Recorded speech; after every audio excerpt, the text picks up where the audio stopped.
एक बार की बात है, महात्मा बुद्ध अपने सभी शिष्यों को उपदेश दे रहे थे। वे कह रहे थे कि मन ही सभी कर्मों का प्रधान है। मन ही सोच है, मन ही विचार है, मन ही शरीर है, मन ही पाप और मन ही पुण्य है।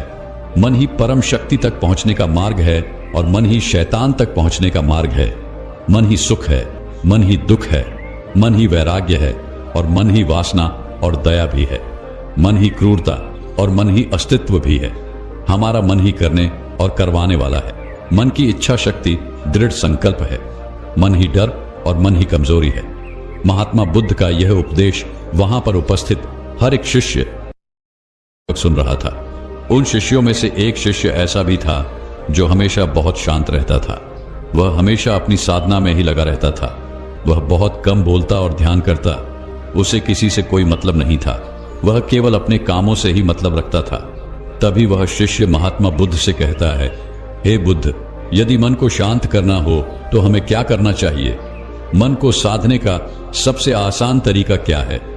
इस पर महात्मा बुद्ध ने बड़ी विनम्रता से अपने शिष्य के इस प्रश्न का उत्तर देते हुए कहा, शांत हो जाओ, चुप हो जाओ, क्योंकि जो व्यक्ति चुप रहता है केवल बाहर से नहीं बल्कि भीतर से भी उसके मन की सारी हलचल समाप्त हो जाती है। उसका मन एक निर्बल पानी की तरह हो जाता है और वह उसके आर पार बड़ी सरलता से देख सकता है, उसे समझ सकता है। ऐसा व्यक्ति ही मन को पहचान सकता है और जो व्यक्ति मन को पहचान लेता है वह मन को साध भी सकता है। महात्मा बुद्ध की इस बात को लेकर लोगों के अलग अलग विचार है, लोगों की अलग अलग विचारधाराएं हैं। महात्मा बुद्ध का यह उपदेश सुनकर वहां पर उपस्थित सभी भिक्षुगण उस भिक्षु का अपमान करने लगे, उसका मजाक उड़ाने लगे। वे कह रहे थे, भाई तुम तो हमेशा ही शांत रहते हो, तुम तो हमेशा ही चुप रहते हो, तुम्हें तो हमसे कोई मतलब नहीं होता, तो तुमने अपने मन को क्यों नहीं साध लिया? लगता है कि तुम अपने मन को पहचान ही नहीं पाए। यही कारण है कि तुम अपने मन को देख नहीं पा रहे हो।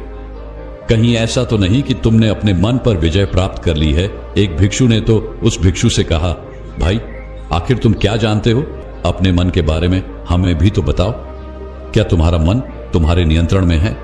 उन सभी भिक्षुगणों की यह बात सुनकर वह भिक्षु कुछ न कह सका, तो बिल्कुल शांत रहा। उसे इस बात का एहसास हुआ कि वह भले ही शांत रहता है, चुप रहता है और केवल अपने कामों से मतलब रहता है, लेकिन फिर भी वह अब भी उतना ही अज्ञानी है जितना कि बाकी सभी भिक्षुगण, क्योंकि उसके पास उन सभी भिक्षुगणों के किसी भी प्रश्न का कोई उत्तर नहीं था और इसी कारणवश उस भिक्षु को अपने अज्ञानता का बोध हो रहा था। अपनी अज्ञानता के बारे में जानकर उसे बड़ा दुख हुआ, जिस कारण उसके मन में यह सारे विचार चलने लगे थे। वह इन्हीं सभी प्रश्नों के बारे में सोचता हुआ एक मार्ग से होकर गुजर रहा था। उसका पूरा ध्यान केवल अपने विचार पर था। अचानक तभी सामने से एक घुड़सवार आ रहा था और उस घुड़सवार ने भिक्षु पर ध्यान नहीं दिया और वह भिक्षु घोड़े की चपेट में आकर घायल होकर गिर गया। जमीन पर गिरते ही उस भिक्षु को अत्यधिक क्रोध आ गया। वह खड़े होकर उस घुड़सवार को अपशब्द कहने लगा, उसे तरह तरह की बातें सुनाने लगा, यहां तक कि वह भिक्षु उस घुड़सवार को थप्पड़ तक लगाने जा रहा था कि तभी अचानक उसे यह एहसास हुआ कि वह एक भिक्षु है और यह उसके धर्म के विरुद्ध है। अचानक उसे ऐसा लगने लगा कि मैं यह क्या करने जा रहा था, या तो मेरी मर्यादा के विपरीत है। वह यह सोचने लगा कि मैंने यह कैसे कर दिया, यह मुझसे कैसे हो गया। मैंने इस घुड़सवार को तरह तरह के अपशब्द सुनाए, तरह तरह की बातें कही, आखिर यह मैंने क्या कर दिया। और जब उसे अपनी गलती का एहसास हुआ तो वह चुपचाप अपने कपड़े झाड़कर वापस लौट पड़ा। आश्रम पहुंचने के बाद आश्रम के एक कोने में बैठकर वह अपनी इस स्थिति के बारे में सोच रहा था। उसे समझ नहीं आ रहा था, क्या आखिर एक भिक्षु होने के बाद भी उसने क्रोध कैसे किया? उसने उस व्यक्ति को इस तरह के अपशब्द कैसे सुनाए? और यहां तक कि मैं तो उस पर हाथ भी उठाने जा रहा था।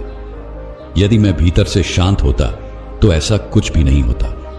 तभी उसने देखा कि महात्मा बुद्ध वहीं से होकर गुजर रहे थे और वह तुरंत ही महात्मा बुद्ध के पास पहुंचा।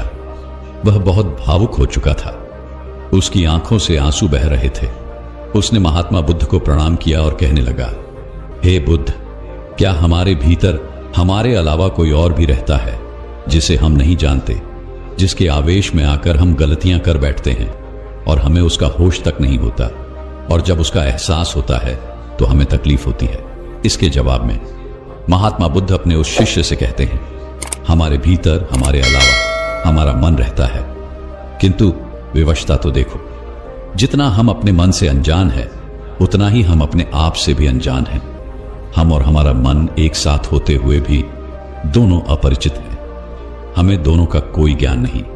इस पर वह शिष्य यह कहता है, हे बुद्ध, लेकिन क्या इसके अलावा भी मैं कुछ और हो सकता हूं?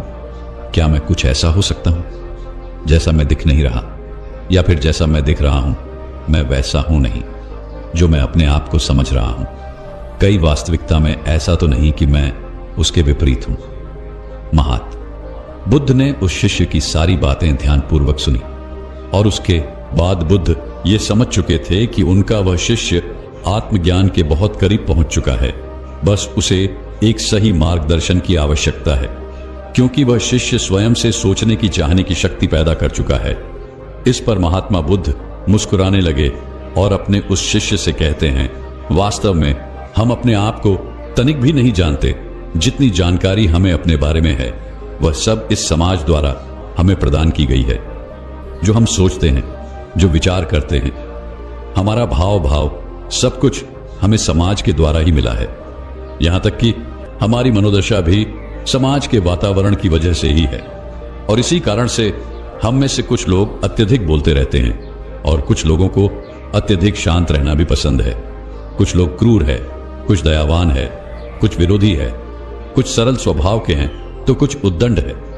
इसी प्रकार हम में से हर कोई कुछ ना कुछ अवश्य है, किंतु जिस भावना की प्रबलता हमारे भीतर सबसे ज्यादा होती है वही हम ऊपर की ओर से दिखाई भी देते हैं। जिस प्रकार तुम ऊपर से तो बहुत शांत दिखते हो, लेकिन यह जरूरी नहीं कि तुम भीतर से भी शांत हो। महात्मा बुद्ध की यह बात सुनकर वह शिष्य महात्मा बुद्ध से कहता है, हे बुद्ध, तो मुझे खुद को जानने के लिए क्या करना होगा? मैं खुद को कैसे पहचान सकता हूं?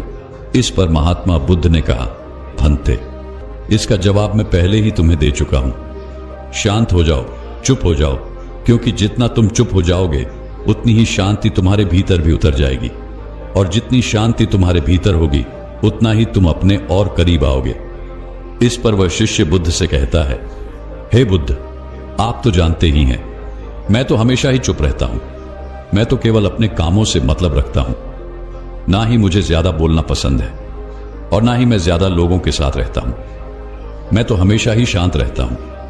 फिर मैं अपने आप को क्यों नहीं जान पा रहा? मैं अपने आप के करीब क्यों नहीं आ पा रहा? इस पर महात्मा बुद्ध ने बड़ी शांति से अपने उस शिष्य से कहा, भंते, तुम ऊपर से चुप जरूर हो, लेकिन भीतर से तुम्हारे भीतर वो शांति नहीं है। यदि ऐसा ना होता तो तुम भला उस घुड़सवार को अपशब्द क्यों कहते, उसे तरह तरह की बातें क्यों सुनाते, और तो और तुमने उस पर हाथ उठाने तक का प्रयास किया है। आखिर तुम्हें यह क्रोध कहां से आया? बुद्ध की यह बात सुनकर उसे अपनी गलती का एहसास हुआ। उसने तुरंत ही अपना सर झुका दिया। तभी महात्मा बुद्ध अपने उस शिष्य से कहते हैं, चुप रहने का अर्थ मुख से चुप होना नहीं है, बल्कि भीतर से शांत होना है। यह शांति शरीर के बाहर नहीं बल्कि हमारे भीतर होनी चाहिए। हमारे भीतर इतनी शांति होनी चाहिए कि जब भी तुम्हारे भीतर क्रोध उठे तब भी तुम अपने आप को देख पाओ, समझ पाओ कि आखिर क्या हो रहा है, यह सब क्या घट रहा है। तुम यह जान सको कि तुम क्रोध करने वाले नहीं हो। यदि तुम यह नहीं जान पाओगे तो वह अनजान जो तुम्हारे भीतर बैठा हुआ है वह तुमसे क्रोध करा लेगा। चाहे जैसी भी परिस्थिति होगी वह तुम्हें उसमें ढाल ही देगा और तुम कुछ नहीं कर पाओगे। तुम एक असहाय की तरह केवल देखते रह जाओगे, और जब वह परिस्थिति गुजर जाएगी तब तुम्हें उस परिस्थिति का एहसास होगा और तुम्हें पीड़ा होगी, दर्द होगा। आज तुमने क्रोध किया है, हो सकता है कि कल को तुम काम वासना में भी लीन हो जाओ और तुम्हें पता तक न चले। स्पैरो, वह शिष्य महात्मा बुद्ध से कहता है, हे बुद्ध, तो आप ही मुझे कोई रास्ता दिखाइए, आप ही मेरा मार्गदर्शन कीजिए। मैं तो सोचता था कि केवल चुप रहने से ही मैं सत्य की प्राप्ति कर लूंगा, आत्मज्ञान की प्राप्ति कर लूंगा, लेकिन केवल चुप रहने से मैं अपने आप तक को नहीं जान सका हूं, और आज मेरा यह भ्रम भी टूट गया है। मैं यह जान चुका हूं कि जब मैं खुद को ही नहीं जान पाया तो मैं भला आत्मज्ञान की प्राप्ति क्या करूंगा?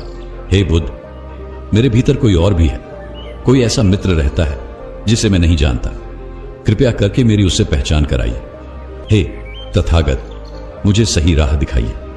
इस पर महात्मा बुद्ध मुस्कुराने लगे और अपने उस शिष्य से कहते हैं, भंते, जानते हो इसके लिए तुम्हें सबसे पहले अपना यह स्वभाव छोड़ना होगा। जैसे कि तुम सबको बाहर से शांत तो नजर आते हो, लेकिन भीतर से तुम शांत नहीं हो। और यही कारण है कि तुम अपने आप को शांत तो समझते हो, लेकिन शांत हो नहीं। इसलिए किसी ऐसी एकांत जगह पर जाओ जहां पर तुम्हारे अलावा कोई ना हो। वहां जाकर जो तुम्हें बोलना है तुम बोलो, चिल्लाना है चिल्लाओ, चीखना है चीखो। जो तुम्हारा मन करे वो तुम कहो, जब तक कि तुम पूरी तरह से थक नहीं जाते, जब तक कि तुम्हारे भीतर से वो शब्द निकलने बंद नहीं हो जाते।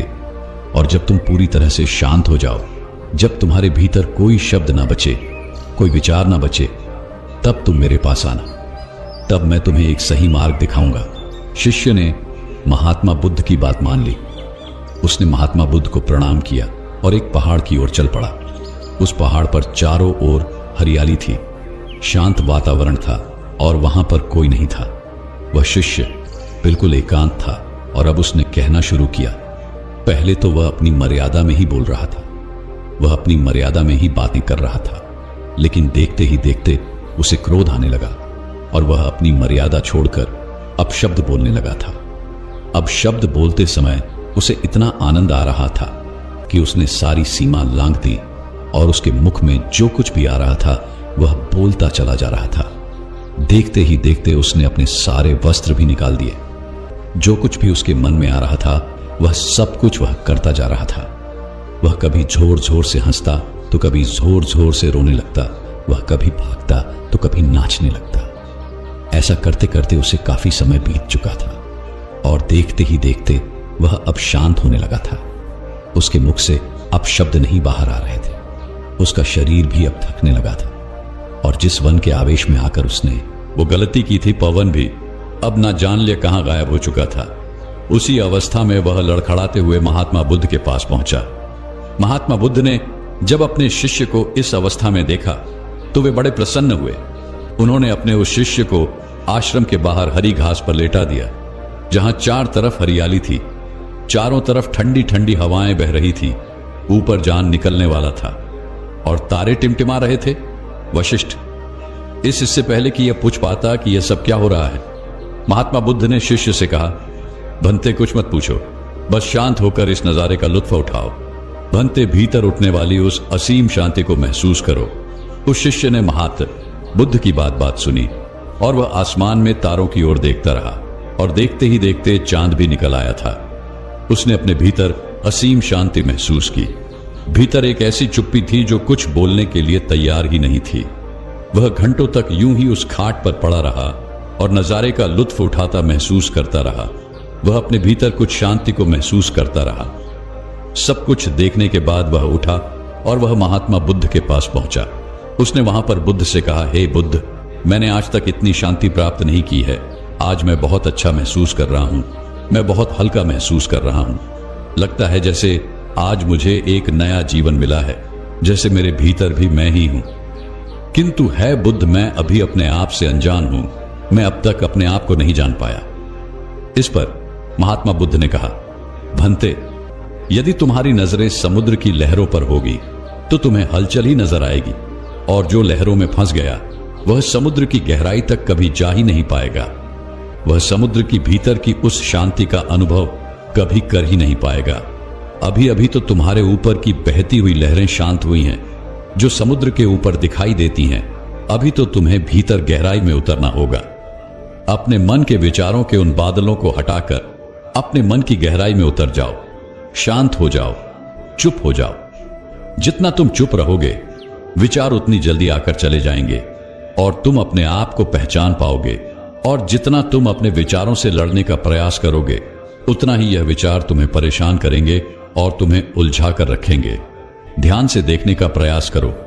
इन विचारों के पीछे, अर्थात इन लहरों के पीछे तुम ही तो हो। वह शिष्य यह समझ चुका था कि महात्मा बुद्ध उसे क्या आदेश दे रहे हैं। उसने तुरंत ही महात्मा बुद्ध को प्रणाम किया और उनसे आज्ञा ली। उसके बाद वह खुद की खोज के लिए निकल पड़ा। देखते ही देखते दिन बीत गए। दिन के बाद महीने और महीनों के बाद साल भी बीत गए और करीब 5 सालों के बाद वह स्वयं को जान पाया, जिसके बाद केवल ऊपर ही नहीं बल्कि वह भीतर से भी पूरी तरह से शांत हो चुका था।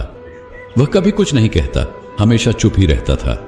5 वर्षों के पश्चात जब बुद्ध ने उससे पूछा, भंते, क्या तुमने उस अनजान को पहचान लिया है? क्या तुम उसे जान सके हो कि वो कौन है जो तुम्हारे भीतर रहता है? इस पर वह भिक्षु मुस्कुराने लगा और महात्मा बुद्ध से कहता है, हे बुद्ध, भीतर बाहर हर जगह पर आप ही तो हैं और मैं आपके चरणों में बैठा हुआ हूं। यह सुन बुद्ध ने उसे चेतावनी देते हुए कहा, भंते, वह मैं नहीं हूं। वह तो तुम्हारा मन है जिसके चरणों में तुम बैठे हुए हो। वह तुम्हें फिर से माया जाल में फंसा रहा है। उसके माया जाल से बाहर निकलो, उसे काट कर आगे बढ़ो, तभी तुम खुद से मिल पाओगे, खुद को जान पाओगे। उसने महात्मा बुद्ध की बात मानी और तुरंत फिर से ध्यान में उतर गया। उसने देखा कि सामने महात्मा बुद्ध खड़े हैं और उनके चरणों में वह शिष्य हाथ जोड़े खड़ा है। लेकिन उसने महात्मा बुद्ध की बात मानी। उसने महात्मा बुद्ध को रास्ते से हटाया और महात्मा बुद्ध के हटते ही उसने देखा कि वही भिक्षु वहां पर खड़ा है। अपने आप को देखकर वह भिक्षु अचंभित रह गया। जैसे ही वह ध्यान से बाहर आना चाहता था ताकि वह महात्मा बुद्ध को बता सके, तभी उसकी अंतरात्मा उससे कहती है, रुक जाओ, तुम्हारी यात्रा पूरी हुई। मैं ही वो परमात्मा हूं, मैं ही वो शक्ति हूं जो तुम्हें सब कुछ देता है। मैं ही वो हूं जो सबको सब कुछ देता है और मैं तुम्हें भी कुछ देने ही आया हूं। मैं आज तुमसे बहुत प्रसन्न हूं और मैं तुम्हारे भीतर ही रहता हूं। तभी अचानक उसे महात्मा बुद्ध की आवाज सुनाई दी। महात्मा बुद्ध कह रहे थे, भंते, यहां मत रुकना, आगे बढ़ो। उसने महात्मा बुद्ध की बात फिर मानी। उसने अपने आप को मार्ग से हटाया और वह आगे की ओर बढ़ा। जैसे ही उसने अपने प्रतिबिंब अर्थात उस दूसरे भिक्षु को हाथ लगाया, वह भिक्षु पूरी तरह से पानी में मिल गया और अचानक चारों तरफ शांति छा गई। चारों तरफ अंधेरा छा गया। सब कुछ पूरी तरह से शांत हो गया, क्योंकि उस भिक्षु ने आत्मज्ञान की प्राप्ति कर ली थी। और जब ऐसा हुआ तब वह भिक्षु अपने अंतर में ही रह गया। उसे बाहर आने की इच्छा तक नहीं हुई। वह भिक्षु उस शांति को अनुभव कर रहा था, उस असीम शांति का आनंद ले रहा था। तभी अचानक बुद्ध उसे उस शांति से बाहर की ओर लाए। बाहर आने के बाद अब उसके मन में कोई प्रश्न नहीं रह गया था, ना ही कोई जवाब। उसके पास कहने के लिए कुछ नहीं था। वह तो बस शांत हो चुका था, चुप हो चुका था। उसे अब किसी और चीज को समझने की कोई आवश्यकता नहीं रह गई थी, क्योंकि वह खुद को जान चुका था। उसने आत्मज्ञान की प्राप्ति कर ली थी। लेकिन यहां पर समझने वाली बात यह है कि जब उसे महात्मा बुद्ध ने बाहर लाया तो वास्तविकता में वो महात्मा बुद्ध नहीं थे, बल्कि वह खुद ही था जो उसे भीतर की ओर से बाहर लाया था। तो दर्शकों, चलिए अब इस विषय पर एक और अगली रोचक कहानी की शुरुआत करते हैं। दोस्तों, कभी कभी हम जो सुनते और समझते हैं वो पूरी तरह सत्य नहीं होता। आपने कई महापुरुषों की बातें सुनी होंगी, कई बुद्ध पुरुषों की बातें सुनी होंगी। जब भी आप उनकी बातें सुनते हैं तो आपके मन में एक प्रश्न उठता है, और वह प्रश्न यह है, क्या हमारा सांसारिक जीवन जीना व्यर्थ है? क्या हमें केवल आध्यात्मिक जीवन जीना चाहिए? क्या हमें खुद की खोज करनी चाहिए? क्या हमें संसार के भोग विलास का उपभोग नहीं करना चाहिए? जो लोग एक जीवन में फंसे हुए हैं, उनका जीवन पूरी तरह से व्यर्थ है। किसी को अपने माता पिता के लिए धन कमाना है तो कोई अपने परिवार को सुखी देखना चाहता है। कोई अपने बच्चों की चिंता में पीड़ित है तो कोई अपने लिए कुछ करना चाहता है, नाम कमाना चाहता है। कोई अपनी प्रेमिका को खुश रखना चाहता है, कोई अपने प्रेमी को पाना चाहता है। कोई राजनीतिक बनना चाहता है तो कोई राज करना चाहता है। कोई साधारण जीवन जीना चाहता है। इसी प्रकार हम सभी के तरह तरह के सपने हैं, तरह तरह के विचार हैं। हम सभी को अपने जीवन में कुछ ना कुछ तो चाहिए ही, परंतु ये सभी साधु पुरुष जब हमारे सामने आते हैं तो हमारे इन सपनों को तोड़ मरोड़ के रख देते हैं। जब वह कहते हैं कि सांसारिक जीवन व्यर्थ है और खुद को जानो, खुद को पहचानो, आध्यात्मिकता की राह पर चलो, तब उस वक्त हमारे मन में, हमारे मस्तिष्क में तरह तरह के विचार उत्पन्न होने लगते हैं। तब हमें यह समझ नहीं आता, क्या आखिर हम सांसारिक जीवन जिएं या फिर आध्यात्मिक जीवन? आखिर हम क्या करें? आपके साथ भी कभी ना कभी ऐसा तो हुआ ही होगा। क्या आपके भी मन में ऐसे कोई प्रश्न है तो आप हमें कमेंट में जरूर बताइएगा। चलिए आगे बढ़ते हैं और इसके पीछे की वास्तविकता को जानते हैं। वास्तविकता तो यही है कि आप उन बुद्ध पुरुषों की बातों को अच्छी तरह से समझ ही नहीं पा रहे, क्योंकि वह कहना कुछ चाहते हैं और आप उनकी बातों का मतलब कुछ और ही निकाल रहे हैं। आप उनकी बातों से कुछ और ही समझ रहे हैं। महात्मा बुद्ध खुद ही कहते थे कि उन्हें दरिद्रता पसंद नहीं है। वो अपने हर एक उपासक को आर्थिक रूप से सफल बनने के लिए कहते हैं, क्योंकि जब तक आप दरिद्र हैं, निर्धन हैं, तब तक आप कभी भी खुद को जानने के मार्ग पर आगे नहीं बढ़ सकते। और ठीक उसी प्रकार संपन्नता और अमीर होना भी आपके आध्यात्मिक मार्ग की बाधा बन जाती है। कई महापुरुषों ने, कई बुद्ध पुरुषों ने अपनी बातें बहुत ही सीधी और सरल भाषा में कही है, लेकिन हम सभी उन बातों का अर्थ कुछ और ही निकाल बैठते हैं। हम सभी उनकी बातों को समझ नहीं पाते, क्योंकि उनकी बातें रोजमर्रा की जिंदगी से बिल्कुल अलग होती है। वे लोग कहना तो कुछ और चाहते हैं, लेकिन हम में से अधिकांश लोग उनकी बातों का मतलब कुछ और ही निकाल लेते हैं और उसे अपने जीवन में उतार कर हम अपना पूरा जीवन पूरी तरह से बर्बाद कर लेते हैं। चलिए इसे कहानी के माध्यम से समझते हैं। एक बार की बात है, महात्मा बुद्ध नगरवासियों को उपदेश दे रहे थे। बुद्ध कह रहे थे, इस संसार में मत फंसो, संसार से ऊपर उठो। संसार से ऊपर उठकर ही तुम संसार को जी सकते हो। संसार में जो फंस गया, जिसने अपनी बुद्धि और विवेक का इस्तेमाल नहीं किया और बुरे कार्यों में लिप्त हो गया, वह आने वाले समय में भयंकर दुख भोगेगा, क्योंकि उसके कर्म ही उन दुखों का कारण बनेंगे। इसलिए आप सभी इस संसार की मोह माया अर्थात इच्छा, लालच, क्रोध इत्यादि को ध्यानपूर्वक देखते हुए अपने कर्म करें। इतना कहकर महात्मा बुद्ध ने अपना उपदेश समाप्त किया और वहां से वह चले गए। महात्मा बुद्ध जब यह उपदेश दे रहे थे तो वहां पर उस नगर का सबसे धनी व्यक्ति वहीं पर मौजूद था और उस व्यक्ति पर महात्मा बुद्ध की बातों का बहुत गहरा असर पड़ा। उसका मन अब सांसारिक जीवन में नहीं लगता था। वह संसारी जीवन से हटने लगा था। अब उसे अपना सब कुछ किया हुआ व्यर्थ नजर आने लगा था। देखते ही देखते अब उसका सारा व्यापार चौपट होने लगा था। उस धनी व्यापारी के परिवार के सभी सदस्य उसे इस तरह से देखकर बहुत चिंतित रहने लगे थे और जब भी कोई उससे बात करने की कोशिश करता तो वह धनी व्यापारी एक ही बात कहता, यह धन दौलत तो सब बेकार की चीजें हैं, ये सब तो मोह माया है, सब बेकार है। भला हम रिश्ते निभाकर क्या करेंगे? ये सब तो वासना है। जीवन तो केवल एक ही सत्य है और वह है मुक्ति। अब तो केवल उसी की प्यास है। मैं इतना समझ चुका हूं कि अब से जो भी होगा वह सब अच्छा होगा। अब से उसने व्यापार पर भी ध्यान देना बिल्कुल बंद कर दिया था और देखते ही देखते वह धनी व्यापारी उस नगर का सबसे गरीब व्यक्ति बन चुका था। वह पूरी तरह से निर्धन हो चुका था। उसका सब कुछ बर्बाद हो चुका था और उसका पूरा परिवार सड़क पर आ गया।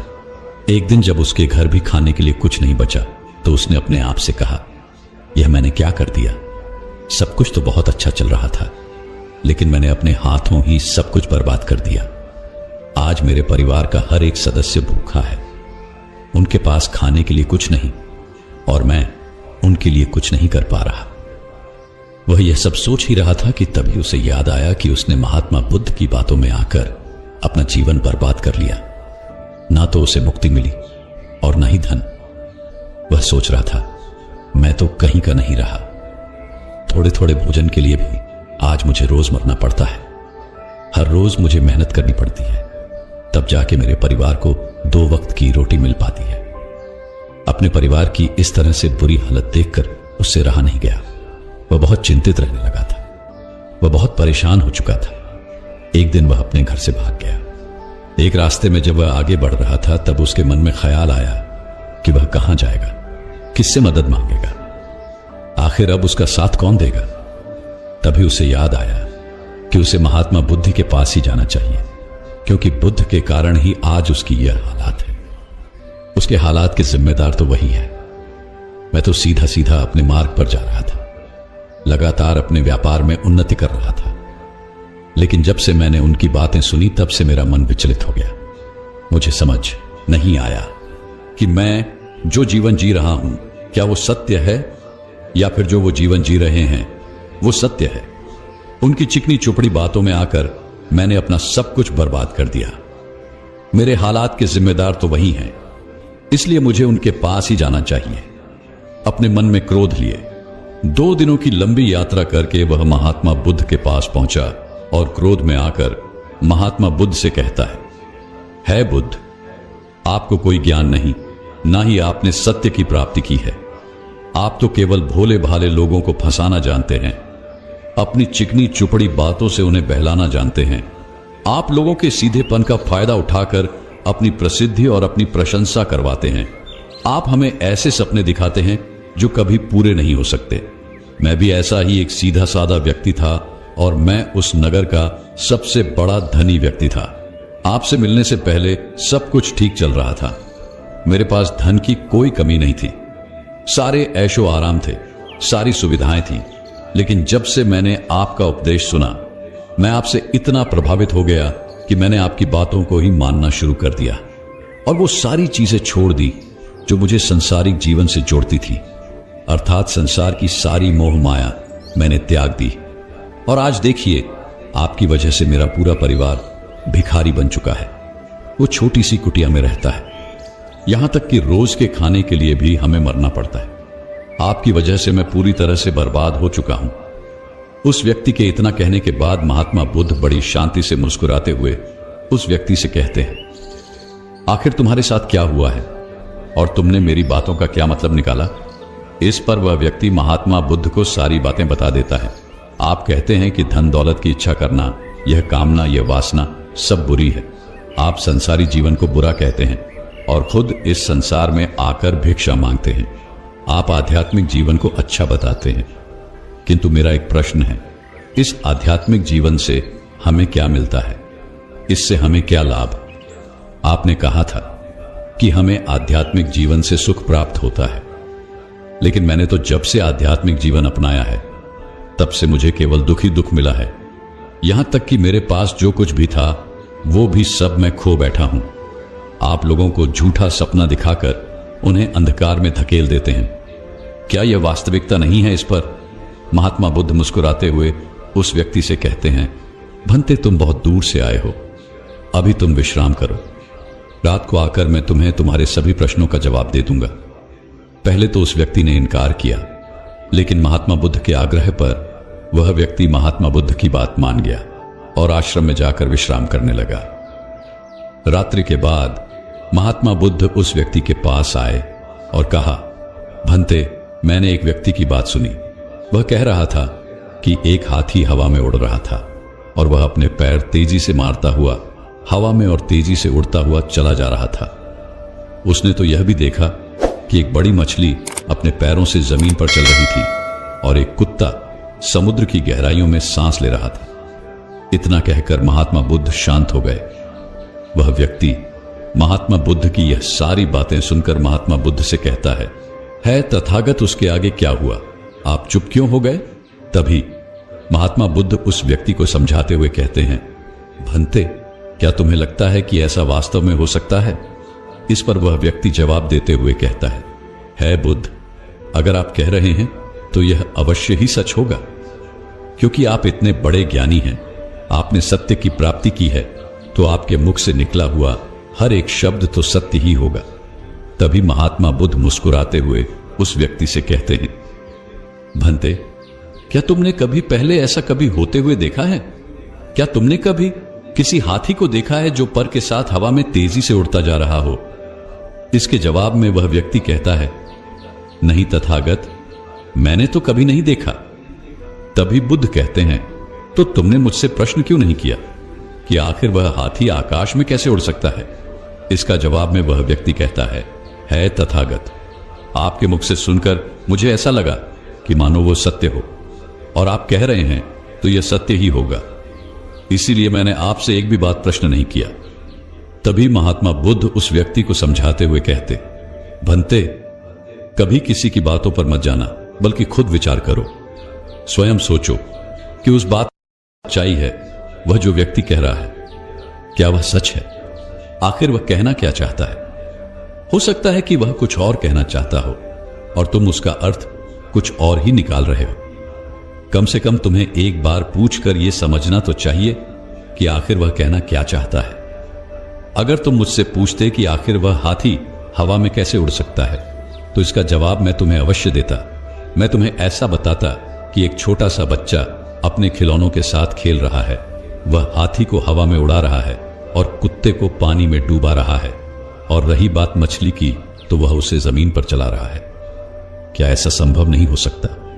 इसके जवाब में वह व्यक्ति कहता है, हां, बिल्कुल ऐसा हो सकता है। आगे महात्मा बुद्ध उस व्यक्ति को कहते हैं, इसी प्रकार मैं कभी किसी को निर्धन या दरिद्र होने के लिए नहीं कहता। निर्धनता या दरिद्रता तुम्हारे विकास में बाधक बन जाती है, जिससे तुम और कुछ नहीं सोच पाते, ना ही कुछ समझ पाते हो।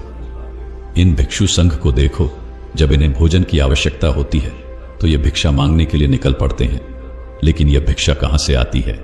इसके जवाब में वह व्यक्ति कहता है, हर कोई रोज मेहनत करता है ताकि उसके परिवार का पालन पोषण हो सके, और जो वह मेहनत करता है उसके बदले में उसे कुछ पैसे मिलते हैं। उन पैसों से वह भोजन खरीदता है और वही भोजन वह आपको भी सौंपता है और वही समीक्षा आती है।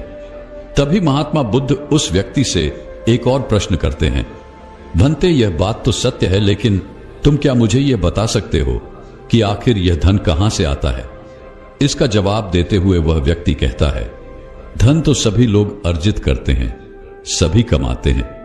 तभी महात्मा बुद्ध उस व्यक्ति को समझाते हुए कहते हैं, ठीक इसी प्रकार दुनिया में यदि हर कोई भिक्षा मांगने लग जाए तो आखिर भोजन कहां से आएगा? अनाज कौन उगाएगा? व्यापार कौन करेगा? और लोगों की रक्षा के लिए धन कहां से इकट्ठा होगा? लोगों की जरूरतें कैसे पूरी होगी? यह सुनकर वह व्यक्ति थोड़ा सा अचरज में पड़ गया और महात्मा बुद्ध से कहता है, किंतु है तथागत, आप ही तो कहते हैं कि मनुष्य की इच्छा, कामना और वासना, लालच और क्रोध, ये सभी मनुष्य के विकार है और हमें इनसे दूर रहना चाहिए, तभी वह आत्मज्ञानी कहलाता है।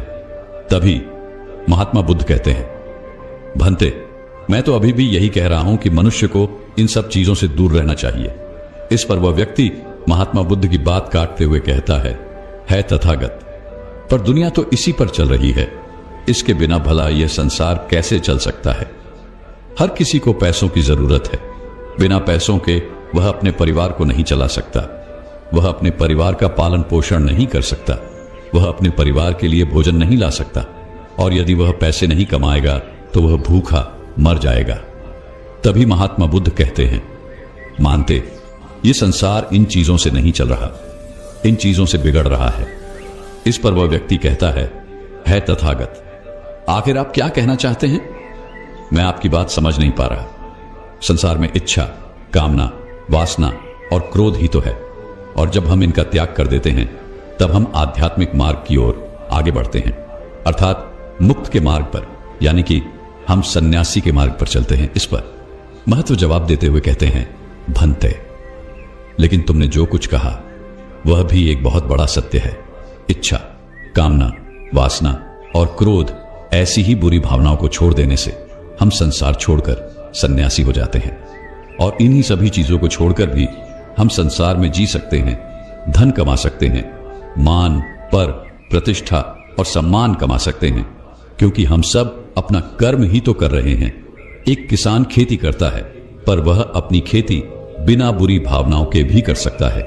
एक व्यापारी व्यापार करता है और इस व्यापार में चीजों को यहां से वहां पहुंचाना होता है, और वह व्यापारी इन चीजों को बिना बुरी भावनाओं के कर सकता है। ठीक उसी प्रकार एक राजा भी अपनी प्रजा की रक्षा करता है, और वह भी अपने कर्म बिना किसी बुरी भावना के कर सकता है। और एक भिक्षु इन सभी लोगों को सही प्रकार और सही कार्य करने के लिए मार्गदर्शन करते हैं। जो उस भिक्षु का कर्म है, जो उसका कार्य है, और जो व्यक्ति जागृत होकर अपने कर्मों का सही पालन करता है, वास्तविकता में वही सन्यासी है, वही भिक्षु है, क्योंकि हम जो भी कर्म कर रहे हैं वह हमारा इस संसार में रहने के लिए, जीवित होने के लिए, जीवन जीने के लिए केवल एक माध्यम मात्र ही है। उसे छोड़कर हम कुछ भी नहीं पा सकते, और हमारे सभी गुण करते हुए हमारा मुख्य उद्देश्य जागृत होना है, खुद को पहचानना है, खुद को जानना है। एक बार यदि हमारे भीतर ज्ञान का उदय हो गया, तब हम चाहे जो भी करें, वह फिर संसारी हो या सन्यासी, सब एक ही होते हैं। इस पर वह व्यक्ति महात्मा बुद्ध से कहता है, हे बुद्ध, किंतु मैंने तो देखा है कि आप अपने संघ में उन लोगों को भी शामिल कर लेते हैं जो लोग अपने परिवार को छोड़कर आए, अपने माता पिता को छोड़कर आए हैं, अपने बीवी बच्चों को छोड़कर आए हैं। क्या आप उनसे कभी यह कहते हैं कि जाकर अपनी जिम्मेदारियां पूरी करो, जाओ अपनी जिम्मेदारियां संभालो और धन कमाओ और वहीं पर रहकर तुम आत्मज्ञान प्राप्त करो? उस व्यक्ति के प्रश्न का जवाब देते हुए महात्मा बुद्ध कहते हैं, भक्ति, क्या तुम हाथी को हवा में उड़ा सकते हो? इसके जवाब में वह व्यक्ति कहता है, नहीं, मैं नहीं उड़ा सकता। तभी महात्मा बुद्ध कहते हैं, केवल एक बच्चा ही हाथी को हवा में उड़ा सकता है। ठीक उसी प्रकार जिस व्यक्ति को जो बनना है वो तो वो बनकर ही रहेगा। जैसे किसी व्यक्ति को राजा बनना है तो वह राजा बनेगा, किसी व्यक्ति को व्यापारी बनना है तो वह व्यापारी बनेगा। ठीक इसी प्रकार यदि किसी व्यक्ति को आत्मज्ञान की प्राप्ति करनी है तो उसे सब कुछ तो त्यागना ही होगा। आगे महात्मा बुद्ध उस व्यक्ति से कहते हैं, बनते, क्या तुम सब कुछ छोड़कर आत्मज्ञान के मार्ग पर आगे बढ़े थे, या फिर तुम ये सोच रहे थे कि इस रास्ते पर चलकर जीवन आसान हो जाएगा, जो होगा सब अच्छा होगा, सब कुछ अपने आप ही मिलने लगेगा, मुझे तो कुछ करने की आवश्यकता ही नहीं पड़ेगी, सारे दुख दर्द सब कुछ समाप्त हो जाएगा और जीवन में चमत्कार होने लगेगा और अंत में मुक्ति भी मिल जाएगी। महात्मा बुद्ध की यह बात सुनकर उस व्यक्ति को अपनी गलती का एहसास हो गया। वह तुरंत ही बुद्ध के चरणों में गिर पड़ा और कहने लगा, है तथागत, आप सत्य कहते हैं। मैंने तो कुछ ऐसा ही सोचा था, क्योंकि मेरा व्यापार सही नहीं चल रहा था, तो मुझे लगा कि सब कुछ छोड़कर सब मिल जाएगा, मुझे कुछ करने की आवश्यकता ही नहीं पड़ेगी और मेरे सारे दुख दर्द हमेशा हमेशा के लिए खत्म हो जाएंगे और मैं आत्मज्ञान भी प्राप्त कर पाऊंगा। तभी महात्मा बुद्ध उस व्यक्ति से कहते हैं, भंते, भिक्षु हो जाना कोई आसान बात नहीं है, इसके लिए सब कुछ त्यागना पड़ता है। एक एक चीज जिसे तुम बहुत प्रेम करते हो, वो सारी चीजें तुमसे एक एक करके दूर हो जाती हैं। तो क्या तुम भिक्षु बनने के लिए तैयार हो? क्या तुम सब कुछ छोड़कर अध्यात्म की मार्ग में आगे बढ़ना चाहते हो? इसके जवाब में वह व्यक्ति कहता है तथागत, मुझे मेरी गलती का एहसास हो चुका है, मुझे भिक्षु नहीं बनना, मैं तो व्यापारी ही ठीक हूं, मैं तो अपने संसारी जीवन में ही ठीक हूं, परंतु अब भी मेरे मन में एक प्रश्न शेष बचा है। अगर आपकी आज्ञा हो तो वह प्रश्न भी मैं आपसे पूछना चाहूंगा। तभी महात्मा बुद्ध उसे आज्ञा देते हैं। इस पर कहते हैं, है तथागण, आप ही तो कहते हैं कि धन नहीं कमाना चाहिए, पर जब प्रतिष्ठा, अहंकार हमें दुख की ओर ले जाते हैं और संसार में यही तो है, और क्या है? यदि हमें संसारिक जीवन जीना है तो हमें यह सब तो करना ही पड़ेगा। तभी महात्मा बुद्ध मुस्कुराते हुए उस व्यक्ति से कहते हैं, क्या तुम्हें भूख लगी है? इस पर वह व्यक्ति कहता है, हां तथागत, मुझे बहुत भूख लगी है। तभी महात्मा बुद्ध उस व्यक्ति को भोजन करवाते हैं। उसे भरपेट भोजन खिलाने के बाद महात्मा बुद्ध उस व्यक्ति से कहते हैं, लो और खाओ, यह सब तुम्हारे लिए ही है। इसके जवाब में वह व्यक्ति कहता है, हे तथागत, मैं पहले ही बहुत ज्यादा खा चुका हूं, अब मुझसे और नहीं खाया जाएगा, मेरे पेट पे अब थोड़ी भी जगह नहीं रह गई। यदि मैंने और अधिक खाया तो मेरा पेट दर्द करने लग जाएगा और फिर मुझे तरह तरह की परेशानियां होने लगेंगी, मैं परेशान हो जाऊंगा। तभी महात्मा बुद्ध मुस्कुराते हुए उस व्यक्ति से कहते हैं, भंते, मैं भी तो तुम्हें यही समझाने का प्रयास कर रहा हूं कि जितना जरूरत है उतना ही खाओ, उतना ही धन कमाओ जितने की तुम्हें आवश्यकता है, क्योंकि हर चीज जब हद से ज्यादा हो जाती है तो वह नुकसान जरूर पहुंचाती है। फिर वह चाहे धन हो, चाहे इच्छा, चाहे लालच या फिर कामना या वासना, सब कुछ हद से ज्यादा आपको नुकसान ही पहुंचाएगा और ये सब आपको केवल दुखी देंगे। इसलिए इन्हें नियंत्रण में रखना चाहिए। जितनी की हमें आवश्यकता है उतना ही हमें चाहिए, और जब आप इसे नियंत्रण में रखते हैं तो ये कभी आपको दुख नहीं दे पाएगा, आप हमेशा सुखी रहोगे। आगे महात्मा बुद्ध उस व्यक्ति से कहते हैं, भंते, धन कमाना आवश्यक है, क्योंकि धन की कमी नहीं होनी चाहिए, भोजन की कमी नहीं होनी चाहिए, किसी भी कार्य को करने के लिए मन में इच्छा की कमी नहीं होनी चाहिए। लेकिन उसी के साथ तुम्हें यह भी ध्यान रखना है कि इच्छा अत्यधिक भी नहीं होनी चाहिए। और मैं तुम्हें यही समझाने का प्रयास कर रहा हूं, मैं तुम्हें यही ज्ञान देने का प्रयास कर रहा हूं कि मध्य में रहो, ना कम ना ज्यादा। इसलिए जाओ और धन का भाव व्यापार करो। अपने कर्म ना केवल अपना बल्कि दूसरों का भला भी करो। जब तुम अपने किए गए सांसारिक कार्यों से लोगों का भला करते हो, तब तुम में और किसी सन्यासी अर्थात किसी भिक्षु में कोई अंतर नहीं रह जाता। बस सभी के मार्ग अलग होते हैं, लेकिन मंजिल एक ही होती है। और तुम कभी मार्ग से भटक ना जाओ। इसलिए ऐसे लोगों की संगत में रहना जो तुम्हें आत्मज्ञान के सीधे मार्ग पर ले चलें, जो सांसारिक जीवन से हटकर नए जीवन में प्रवेश करवाएं, क्योंकि वे लोग बुराइयों से लड़ने में तुम्हारी मदद करेंगे। तुम्हें ताकत मिलेगी और तुम लगातार बिना विचलित हुए अध्यात्म के मार्ग पर लगातार आगे बढ़ते चले जाओगे। इतना कहकर महात्मा बुद्ध शांत हो गए। वह व्यक्ति महात्मा बुद्ध को प्रणाम करके कहता है तथागत, आपकी शिक्षाएं तो बिल्कुल अलग हैं। आप जो कहते हैं उसके पीछे का अर्थ कुछ अलग ही होता है, बहुत सीधा और सरल, लेकिन हम उसे समझ नहीं पाते। आपके पास चमत्कार का आश्वासन नहीं है, पर आपके पास वह मार्ग है जिस मार्ग पर चलकर मैं अवश्य ही आध्यात्मिक गति प्राप्त कर सकता हूं, जिससे मेरा और लोगों का सभी का भला होगा। है तथागत, ये मेरी ही गलती थी कि मैंने आपकी बातों का गलत मतलब निकाला और एक व्यापारी होकर भी मैंने अपने कर्मों को छोड़ दिया और यह सोचने लगा कि अब अपने आप ही सब कुछ होगा, सब कुछ अच्छा ही होगा। लेकिन यह सत्य है कि अपने आप कुछ नहीं होता। जब हम हाथ पैर चलाएंगे, काम करेंगे, कर्म करेंगे, तभी हमें फल मिलेगा। जब हम हाथ पैर मारना छोड़ देते हैं तो नदी का बहाव हमें अपने साथ बहाकर ले चला जाता है और तब हमारे हाथों में कुछ नहीं रह जाता। और यही मेरे साथ भी हुआ है तथागत, आज से मैं आपको वचन देता हूं कि मैं अपना कर्म पूरी ईमानदारी के साथ करूंगा। आपके दिए हुए मार्ग पर मैं पूरी ईमानदारी से चलूंगा। मैं आपको वचन देता हूं कि मैं एक अच्छा व्यापारी और एक अच्छा इंसान बनकर रहूंगा। मैं आत्मज्ञान के मार्ग पर अपने कर्म करते हुए आगे बढ़ता रहूंगा। इतना कहकर वह व्यक्ति महात्मा बुद्ध को प्रणाम करके वहां से लौट गया। बहुत समय पहले की बात है, जब भगवान बुद्ध अपने शिष्यों के साथ एक गांव में प्रवास कर रहे थे। गांव के लोग बुद्ध के ज्ञान और शांति की कहानियों को सुनकर बहुत प्रभावित थे। बुद्ध की प्रसिद्धि दूर दूर तक फैल चुकी थी और लोग उनके प्रवचनों में शांति और समाधान की तलाश में आने लगे थे। बुद्ध हर दिन गांव के चौक में बैठते और लोगों को उनके जीवन की समस्याओं का समाधान बताते। उनकी सबसे बड़ी शिक्षा थी, मन की शांति ही हर समस्या का समाधान है। गांव में एक धनी व्यापारी था जिसका नाम चंद्रकांत था।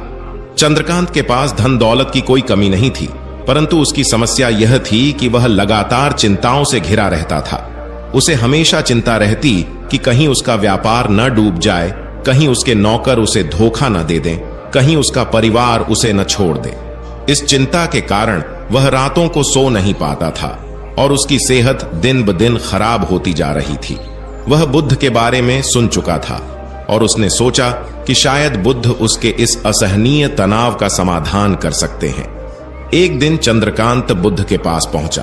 उसने विनम्रता से बुद्ध को प्रणाम किया और कहा, भगवान, मेरे पास सब कुछ है, फिर भी मैं दुखी हूं। मेरे मन में शांति नहीं है। कृपया मुझे कोई उपाय बताइए जिससे मैं इस चिंता से मुक्त हो सकूं। बुद्ध ने चंद्रकांत की ओर देखा और मुस्कुराए। वे जानते थे कि चंद्रकांत का मन अशांत क्यों है। उन्होंने शांत स्वर में कहा, चंद्रकांत, क्या तुमने कभी अपने मन को समझने की कोशिश की है? जिस प्रकार बाहरी दुनिया में धन संपत्ति को एकत्र करना महत्वपूर्ण लगता है, उसी प्रकार आंतरिक शांति को भी एकत्र करना आवश्यक है। जब तक तुम्हारा मन अशांत रहेगा, तब तक चाहे तुम्हारे पास कितना भी धन हो, वह तुम्हें सुख नहीं दे सकता। चंद्रकांत चकित हो गया और उसने उत्तर दिया, भगवान, लेकिन मेरा मन शांत कैसे होगा? मेरे पास समस्याओं की कोई कमी नहीं है। व्यापार, परिवार, समाज, हर जगह समस्याएं हैं। बुद्ध ने एक सुंदर पेड़ की ओर इशारा करते हुए कहा, चंद्रकांत, देखो इस पेड़ को। यह बड़े धैर्य के साथ अपनी जड़ें जमीन में फैला रहा है और इसके पत्ते आकाश की ओर बढ़ रहे हैं। इसका हर अंग शांत और स्थिर है और इसी कारण यह फल और फूल दे रहा है। इस पेड़ को समस्या नहीं है, क्योंकि इसका मन शांत है। चंद्रकांत समझ नहीं पा रहा था कि बुद्ध का यह उदाहरण उसकी समस्या से कैसे जुड़ा है। उसने पूछा, भगवान, पेड़ और मेरे बीच क्या संबंध है? मैं मनुष्य हूं और मेरी चिंताएं वास्तविक हैं। बुद्ध ने उसे एक कहानी सुनाने का निर्णय लिया। उन्होंने कहा, चंद्रकांत, एक समय की बात है। एक गांव में एक बुद्धिमान और ज्ञानी राजा रहता था। वह राजा अपने राज्य के लोगों की समस्याओं का समाधान बहुत ही शांतिपूर्ण तरीके से करता था। एक दिन राजा को राज्य के कुछ लोग लेकर आए जो एक विशाल संकट में थे। उनके खेत सूख चुके थे, पानी की कमी हो गई थी और पशुधन भी मर रहे थे। लोगों ने राजा से सहायता की गुहार लगाई। राजा ने उन्हें धैर्य रखने और समस्याओं का समाधान खोजने की सलाह दी। राजा ने उनके साथ कई दिन बिताए, लेकिन वह कुछ भी हल नहीं कर पा रहे थे। हर ओर से असफलता मिल रही थी। राजा ने एक दिन एक पहाड़ी की चोटी पर ध्यान करने का निश्चय किया। उसने सोचा कि शायद ध्यान और मन की शांति उसे सही मार्ग दिखा सके। कई दिन तक ध्यान करने के बाद राजा को आंतरिक शांति मिली और उसका मन बिल्कुल स्पष्ट हो गया। जैसे ही मन शांत हुआ, उसे एक अद्भुत विचार आया। यदि गांव के लोग एक नया जलाशय बनाएं, तो जल की समस्या हल हो जाएगी। राजा ने यह विचार लोगों के सामने रखा और लोगों ने मिलकर नए जलाशय का निर्माण किया। कुछ ही समय में उनकी समस्या का समाधान हो गया। बुद्ध ने कहानी समाप्त की और चंद्रकांत से कहा, जिस तरह राजा ने शांति से अपनी समस्या का समाधान पाया, उसी प्रकार तुम्हें भी अपने मन को शांत करना होगा। जब मन शांत होगा तो समस्याएं स्वतः हल होने लगेंगी। चंद्रकांत बुद्ध की बातें सुनकर विचार मग्न हो गया। उसने बुद्ध से पूछा, भगवान, तो क्या मुझे भी ध्यान करना चाहिए? क्या इससे मेरे मन की शांति वापस आ जाएगी? बुद्ध ने उत्तर दिया, हां, ध्यान एक ऐसा साधन है जिससे मन शांत होता है। जब तुम ध्यान करोगे तो धीरे धीरे तुम्हारे मन की अशांति दूर होने लगेगी। ध्यान से मन के भीतर की अव्यवस्थाओं को हटाया जा सकता है और सही समाधान खोजा जा सकता है। बुद्ध ने उसे समझाया कि ध्यान करने से मन को एकाग्रता मिलती है और यह एकाग्रता ही मन की शांति का कारण बनती है। चंद्रकांत ने बुद्ध की सलाह मानी और नियमित रूप से ध्यान करना शुरू कर दिया। कुछ ही दिनों में उसने अपने मन में एक गहरी शांति महसूस की। धीरे धीरे उसकी चिंताएं कम होने लगीं और वह हर समस्या का समाधान शांतिपूर्ण तरीके से खोजने लगा। उसने सीखा कि समस्याएं जीवन का हिस्सा हैं, लेकिन उनका समाधान तभी मिल सकता है जब मन शांत हो। बुद्ध की शिक्षा ने उसका जीवन पूरी तरह से बदल दिया।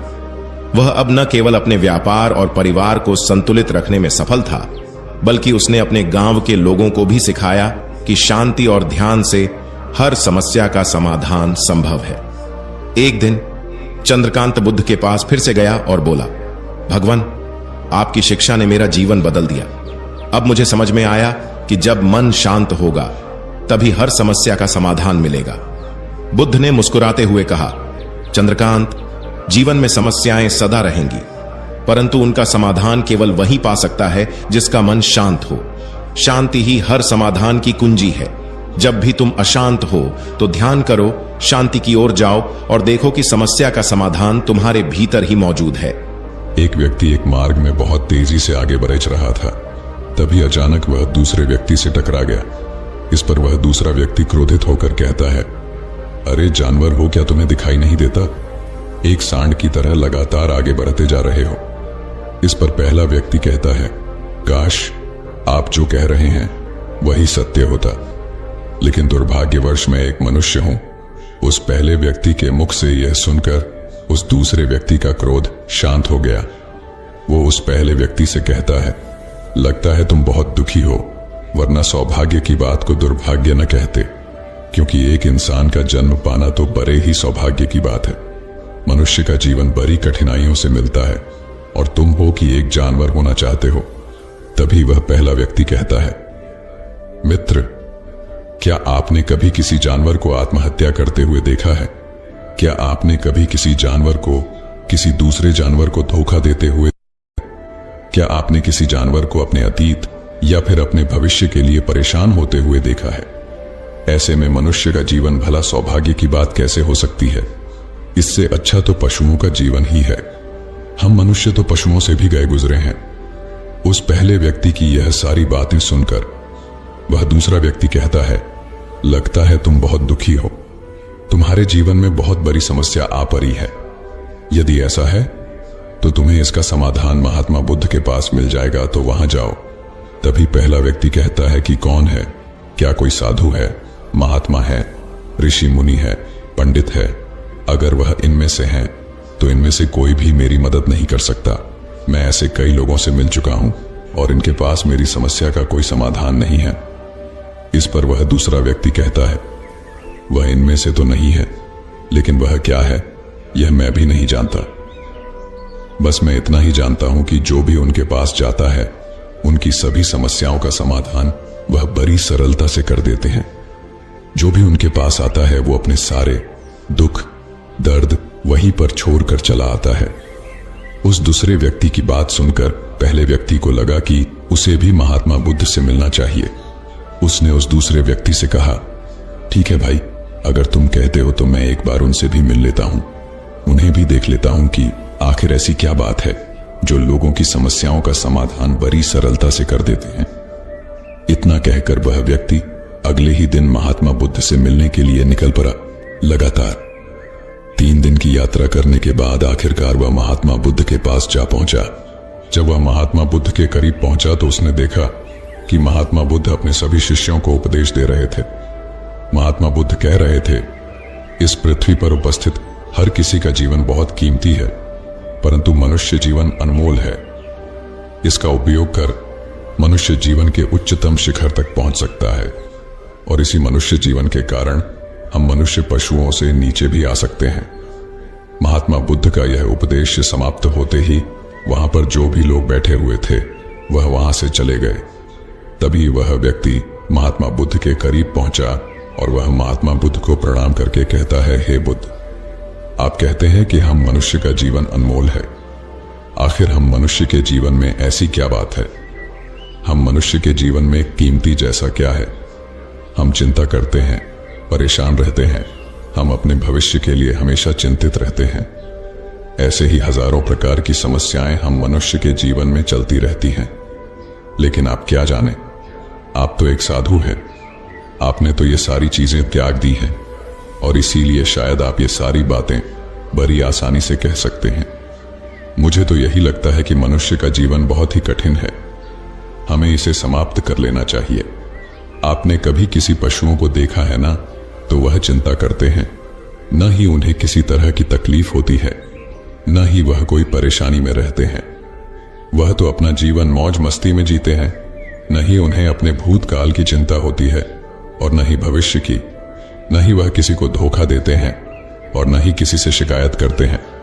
वह तो बस अपना जीवन जीते रहते हैं।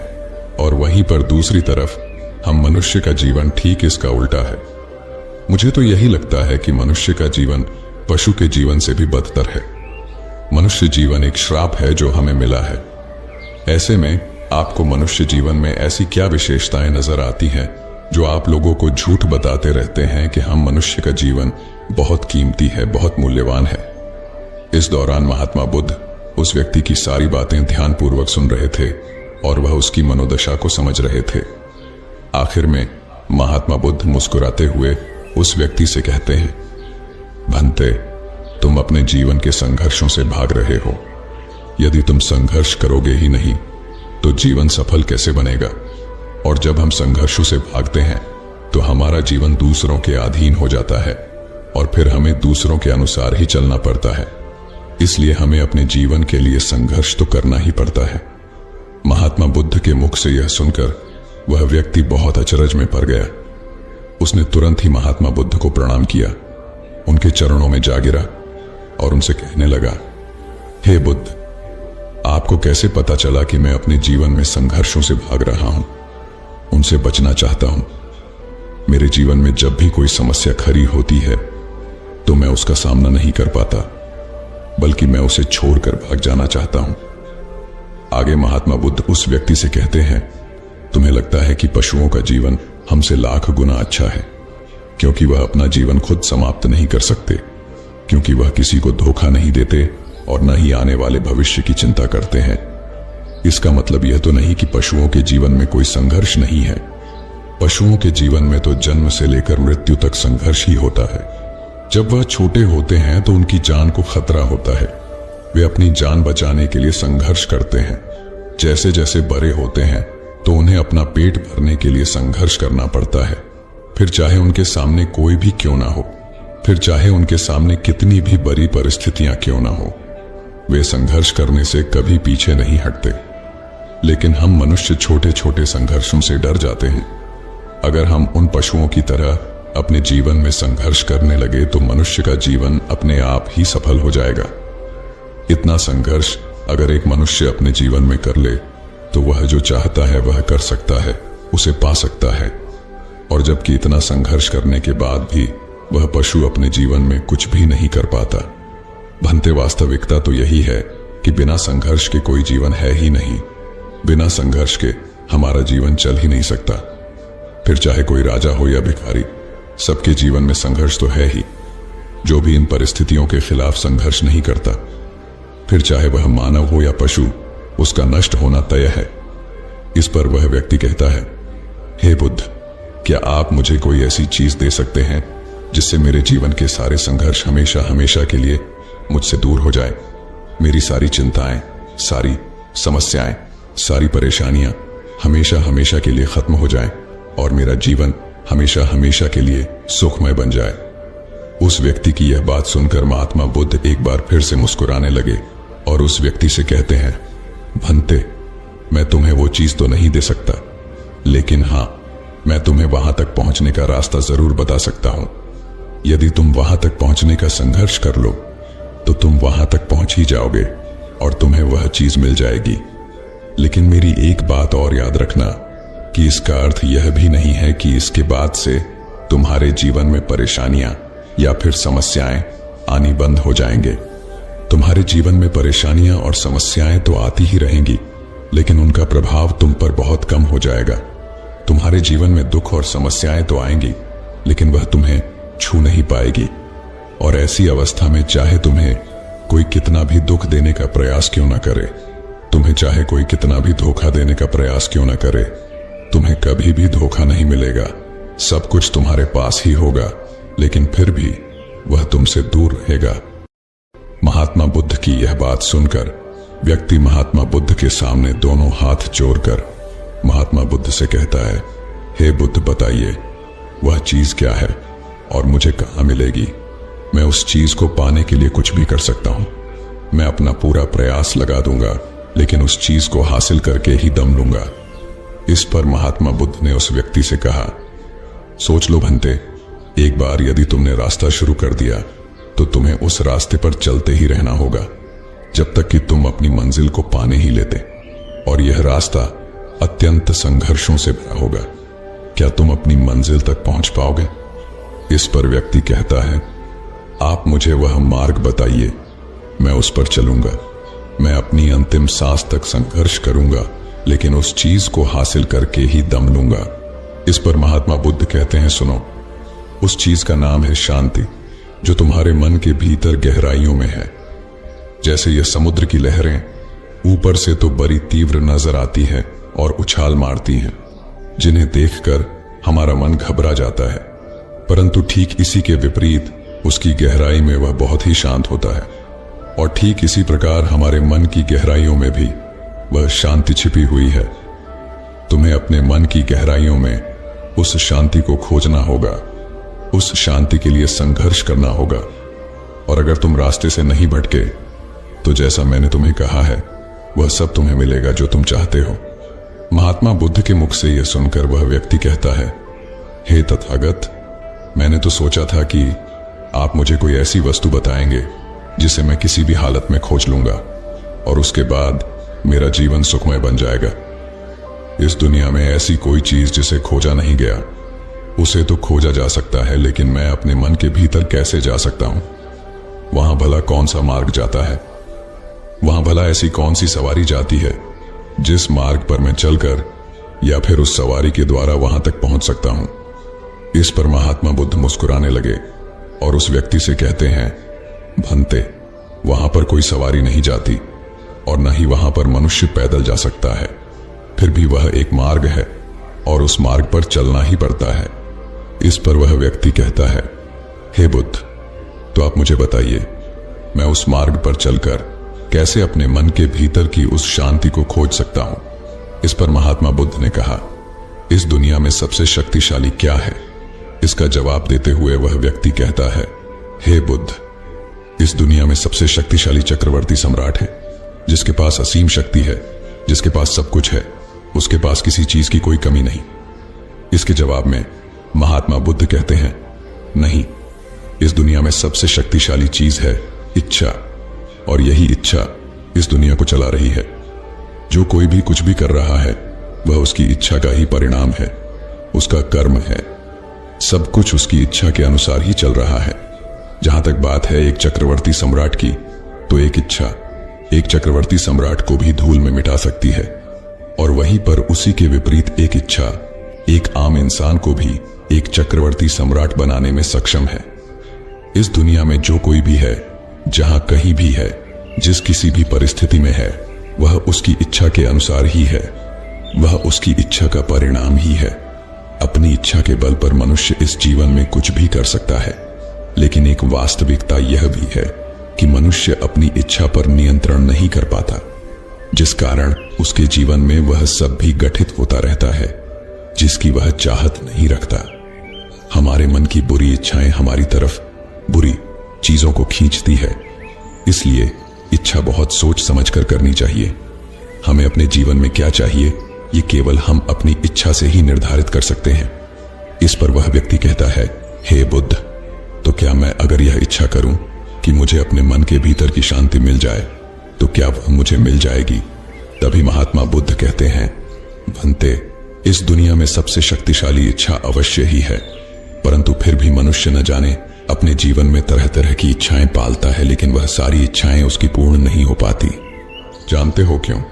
क्योंकि उस इच्छा को पूरा करने के लिए एक और चीज की आवश्यकता पड़ती है, और वह एक चीज की कमी मनुष्य के जीवन में हमेशा बनी रहती है। क्या तुम उसके बारे में जानते हो? इस पर वह व्यक्ति कहता है, नहीं बुद्ध, मैं नहीं जानता, वह क्या चीज है? तभी महात्मा बुद्ध कहते हैं, भंते, संकल्प के बिना इच्छा व्यर्थ है। संकल्प के बिना तुम चाहे कितनी भी बड़ी इच्छा क्यों ना कर लो, लेकिन वह कभी पूरी नहीं हो सकती। संकल्प जितना मजबूत होगा, तुम्हारी इच्छा भी पूरी होने की संभावना उतनी ही अधिक होगी, और संकल्प जितना कमजोर होगा, तुम्हारी इच्छा भी उतनी ही कमजोर होगी। इस पर वह व्यक्ति महात्मा बुद्ध से कहता है, हे बुद्ध, तो इसका अर्थ यह हुआ कि यदि मुझे शांति पाने की इच्छा है और मैं इसे पाने के लिए दृढ़ संकल्प करूं, तो क्या मुझे वह शांति मिल जाएगी?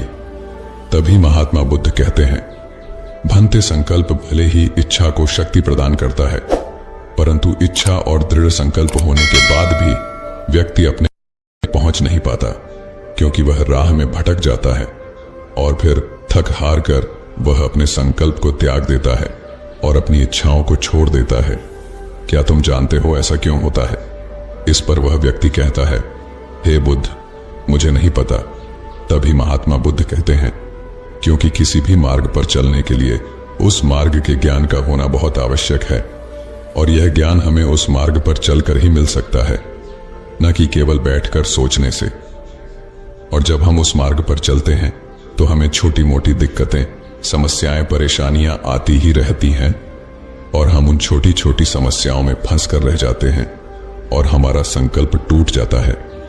हमारी इच्छा उन छोटी छोटी समस्याओं के सामने कमजोर पड़ जाती है और हम उन समस्याओं के सामने घुटने टेक देते हैं, हार मान लेते हैं, और हमारा पूरा का पूरा जीवन फिर उन्हीं समस्याओं के इर्द गिर्द घूमता रह जाता है और हमारा पूरा जीवन वहीं पर समाप्त हो जाता है। इस पर व्यक्ति कहता है, हे बुद्ध, मैं आपकी बातों को समझने का बहुत प्रयास कर रहा हूं, लेकिन मुझे आपकी सारी बातें समझ नहीं आ रही। कृपया करके आप मुझे साफ और स्पष्ट तौर पर समझाने का प्रयास करें। तभी महात्मा बुद्ध ने उस व्यक्ति से कहा, भंते, मान लो कि तुम्हें किसी गांव में जाना है और वहां पर किसी व्यक्ति से मिलना है, और तुमने यह दृढ़ संकल्प किया है कि तुम उस व्यक्ति से मिलकर ही रहोगे। तुमने अपना सफर तो शुरू किया, लेकिन काफी वर्षों के प्रयास के बाद भी न तो वह गांव खोज पाए और न ही उस व्यक्ति से मिल पाए। तो ऐसे में क्या हुआ? इसके जवाब में वह व्यक्ति कहता है, हे बुद्ध, भला ऐसा कैसे हो सकता है? यदि मैं जीवित हूं और वह व्यक्ति भी जीवित है जिससे मैं मिलना चाहता हूं और मुझे वह गांव पता है, तो मैं उससे अवश्य ही मिलूंगा। तभी महात्मा बुद्ध कहते हैं, भंते, तुम्हें उस गांव का नाम पता है और तुम्हें जिससे मिलना है उसका नाम भी तुम्हें पता है, पर तुम्हें यह नहीं पता कि गांव किस दिशा में है। तो ऐसे में तुम कौन सा मार्ग पकड़ोगे और किस मार्ग पर आगे बढ़ोगे? यदि मान लो कि तुमने किसी विपरीत मार्ग को पकड़ लिया, तो क्या वह तुम्हें उस गांव तक ले जाएगा? क्या वह तुम्हें उस व्यक्ति तक मिला पाएगा? इस पर वह व्यक्ति कहता है, हे बुद्ध, इस अवस्था में तो यह कार्य बिल्कुल भी असंभव होगा। इस पर महात्मा बुद्ध मुस्कुराते हुए उस युवक से कहते हैं, भंते, मैं कब से यही तुम्हें समझाने का प्रयास कर रहा हूं। हमारी इच्छा संकल्प होने के बाद भी हमें सही मार्ग का ज्ञान होना आवश्यक है। शांति को खोजने का जो मार्ग है वह ध्यान और ध्यान के भीतर होता है, बाहर नहीं। जब तुम अपने भीतर की शांति को खोजने के लिए ध्यान के मार्ग पर आगे बढ़ोगे, अपनी इच्छा की पूर्ति के लिए तुम उस मार्ग पर आगे की ओर बढ़ते चलोगे, तो हो सकता है कि तुम्हारी राह में छोटी छोटी मुसीबतें, दिक्कत या तकलीफ आए, लेकिन तुम्हें उन समस्याओं का सामना करना ही पड़ेगा। तुम्हें उनसे लड़ना होगा, उनसे संघर्ष करना ही होगा, क्योंकि वह मार्ग तुम्हारे लिए बिल्कुल नया है। और पहली बार जब हम किसी मार्ग पर आगे बढ़ते हैं तो हमें यह नहीं पता होता कि अगला पड़ाव क्या होगा और आगे कौन सी कठिनाइयां आने वाली है। हमें तो वहां पर जाने के बाद ही पता चल पाएगा। वहीं पर दूसरी तरफ जो मनुष्य इन छोटी छोटी दिक्कतों में नहीं फंसता, वह अपने संकल्प पर दृढ़ बना रहता है। अपने जीवन में वह सब कुछ पा लेता है जो वह चाहता है और अपनी मंजिल पर पहुंचकर उसे असीम शांति भी मिलती है। और जब मनुष्य अपने लक्ष्य को प्राप्त कर ही लेता है, तब उसे और कुछ पाने की इच्छा नहीं रह जाती। इसी प्रकार यदि तुम भी केवल मार्ग पर आगे बढ़ते रहो, तो तुम भी अपने मन के अंतर तक पहुंच जाओगे और वहां पहुंचने के बाद तुम्हें किसी चीज की कोई आवश्यकता नहीं पड़ेगी। न ही तुम्हें कोई धोखा दे पाएगा, न ही तुम्हें कोई लूट पाएगा और न ही तुम्हें कोई दुख पहुंचा पाएगा। उस अवस्था में पहुंचने के बाद न ही कोई मोह, न ही कोई चिंता और न ही कोई समस्या रहेगी। तुम उस परिस्थिति से बड़ी सरलता से निकल पाओगे। और जब तुम अपने मन की उस शांति को प्राप्त कर लोगे, तो तुम एक पशु तो नहीं रहोगे और न ही एक मनुष्य रहोगे, बल्कि तुम मनुष्य से भी और ऊंचा दर्जा प्राप्त कर लोगे। और फिर तुम्हें कोई भी दुख कभी छू नहीं पाएगा। फिर तुम्हें किसी चीज की कोई परेशानी नहीं रह जाएगी, नहीं तो भविष्य की चिंता होगी और न ही अपने बीते हुए भूतकाल की। तुम तो बस अपनी शांति में मग्न रहोगे और तुम्हें किसी प्रकार का दुख कभी छू तक नहीं पाएगा। महात्मा बुद्ध की यह बात सुनकर वह व्यक्ति महात्मा बुद्ध के चरणों में गिर पड़ा और महात्मा बुद्ध से कहता है, हे बुद्ध, आपकी सारी बातें सत्य हैं। मैं आपकी सारी बातें समझ चुका हूं, लेकिन फिर भी मेरे मन में एक दुविधा है। मेरे पास क्या ऐसी कोई चीज नहीं रख सकता जिससे मेरी सारी दुख, सारी तकलीफें, सारी कठिनाइयां हमेशा हमेशा के लिए दूर हो जाएं? इस पर महात्मा बुद्ध मुस्कुराते हुए कहते हैं, भंते, यदि तुम बाहरी दुनिया से कुछ अपने पास रखना चाहते हो, तो तुम उस शांति को पाने का प्रयास छोड़ ही दो, क्योंकि तुम कुछ ऐसा पाना चाहते हो जिससे तुम्हारी समस्याएं कभी समाप्त नहीं होंगी, बल्कि और बढ़ती चली जाएगी, क्योंकि तुम्हारी समस्याओं का समाप्त होना संभव ही नहीं हो पाएगा। और जानते हो ऐसा क्यों है? इस पर वह व्यक्ति कहता है, हे बुद्ध, पर ऐसा क्यों? इसका जवाब देते हुए महात्मा बुद्ध कहते हैं, भंते, क्योंकि बाहर तो पहले से ही शांति है, चारों ओर केवल शांति ही शांति है। हमें तो बाहर की शांति नजर आती है, लेकिन हमारे भीतर की शांति हमें नजर नहीं आती। और जो शांति हम बाहर की ओर देख रहे हैं, वह बाहर नहीं बल्कि हमारे भीतर ही है। इसलिए जब तक तुम अपने अंतर को ठीक नहीं कर पाओगे, तब तक तुम बाहर कुछ भी नहीं कर सकते। जब तक तुम्हारे भीतर सब कुछ ठीक नहीं होगा, तब तक बाहर कुछ भी ठीक नहीं हो पाएगा। इतना कहकर महात्मा बुद्ध शांत हो गए और वह व्यक्ति महात्मा बुद्ध की बातों पर विचार करने लगा। उसके पास महात्मा बुद्ध के बताए गए रास्ते के अलावा और कोई मार्ग भी नहीं था। उसने दृढ़ संकल्प लिया कि वह अपने भीतर की उस शांति तक पहुंचकर ही रहेगा। उसने ध्यान के मार्ग को अपनाया और आगे की ओर बढ़ने लगा। अब वह व्यक्ति अपनी मंजिल तक पहुंचता है या नहीं, यह तो उसकी संकल्प, उसकी इच्छा शक्ति और उसके मार्ग में लगातार आगे बढ़ने पर निर्भर करता है। बहुत समय पहले की बात है। एक नगरी में एक व्यक्ति रहा करता था। वह व्यक्ति अपने जीवन में बहुत तनाव झेल रहा था। उसका पूरा जीवन मानो तनाव से ही भरा था। वह चिंतित रहता और शांत रहता था, क्योंकि उसे आलस करने की आदत थी। उसे ऐसा लग रहा था कि मानो उसका पूरा जीवन इसी तनाव में गुजर जाएगा। जब उसकी शादी नहीं हुई थी तो उसे शादी करने का तनाव था। शादी हो जाने के बाद अच्छी नौकरी और रुपए पैसे कमाने का तनाव उस पर बढ़ गया। जैसे तैसे उसे एक नौकरी मिल गई और वह कुछ पैसे भी कमाने लगा, लेकिन उसके बाद उसे और उसकी पत्नी को कोई बच्चा नहीं हो रहा था, जिस कारण उसका तनाव और बढ़ गया। कुछ सालों बाद उसके जीवन में खुशी की लहर आई। उसकी पत्नी ने एक बेटे को जन्म दिया, लेकिन अब उस बेटे के जन्म के बाद उसे अपने बेटे की भविष्य की चिंता सताने लगी। उसका तनाव और ज्यादा बढ़ गया। उसकी जिंदगी मानो एक तनाव बनकर रह गई थी। वह इस तनाव से किसी भी हालत में छुटकारा चाहता था। वह अपने जीवन को खुशी से जीना चाहता था। इसीलिए एक दिन वह अपने घर के बाहर बैठकर यही सब सोच रहा था कि वह अपने जीवन को कैसे खुशहाल बना सके, कैसे वह अपने उन सपनों को पूरा कर सके जिससे उसका भविष्य सुधर सके। तभी अचानक उसके सामने से कुछ सन्यासी गुजरे। उसने उन सन्यासियों को देखा जिनके मुख पर प्रसन्नता थी, जिनके मुख पर किसी प्रकार का कोई तनाव नहीं था। चेहरे पर वह तेज, वह शांति देखकर वह मंत्रमुग्ध हो गया। उस व्यक्ति को लगने लगा कि सन्यासियों के जीवन में कोई तनाव नहीं है, उनके जीवन में कोई कार्य नहीं है, केवल भिक्षा मांगो और चैन से जियो, और शायद यही सबसे सर्वोत्तम जीवन है। ये सारी बातें उसके मन में घर कर गई। वह दिन रात इनके बारे में सोचने लगा, विचार करने लगा, और आखिरकार एक दिन उसने फैसला लिया कि वह अपने घर परिवार को छोड़ देगा और एक सन्यासी बन जाएगा। एक रात उसे मौका मिल गया और वह अपने परिवार के लोगों को छोड़कर निकल गया और भागा भागा उन सन्यासियों के पास पहुंचा और उनसे कहा कि मैं आपकी शरण में आया हूं, मुझे अपना शिष्य स्वीकार कीजिए। उन सन्यासी ने उस व्यक्ति को अपना शिष्य स्वीकार किया और आश्रम में रहने के लिए जगह भी दी। अब वो व्यक्ति उन गुरु का शिष्य बन चुका था, लेकिन वो ये भूल चुका था कि तनाव कोई जगह नहीं है, कोई परिवार नहीं है, कोई देश नहीं है जिसे आप छोड़ सकें। सन्यासी जीवन ग्रहण करने के बाद उसके जीवन में एक अलग तरह का तनाव उत्पन्न होने लगा। शिक्षा ग्रहण करने का तनाव, रोज साफ सफाई करने का तनाव, और सबसे बड़ा तनाव कि मैं भिक्षा कैसे मांगू। और वहां पर उपस्थित सभी शिष्यों में यह होड़ लगी रहती थी कि सबसे बड़ा ज्ञानी कौन बनेगा। ये सब देखकर भी उसके मन में एक अलग तरीके का तनाव उत्पन्न होने लगा। कुछ दिनों तक तो उसने ये सब बड़ी ही आसानी से झेल लिया। कुछ दिनों तक कुछ अच्छा चलता रहा, लेकिन उसके बाद उसे अपने घर, अपने परिवार की चिंता सताने लगी। उसे उनकी याद आने लगी।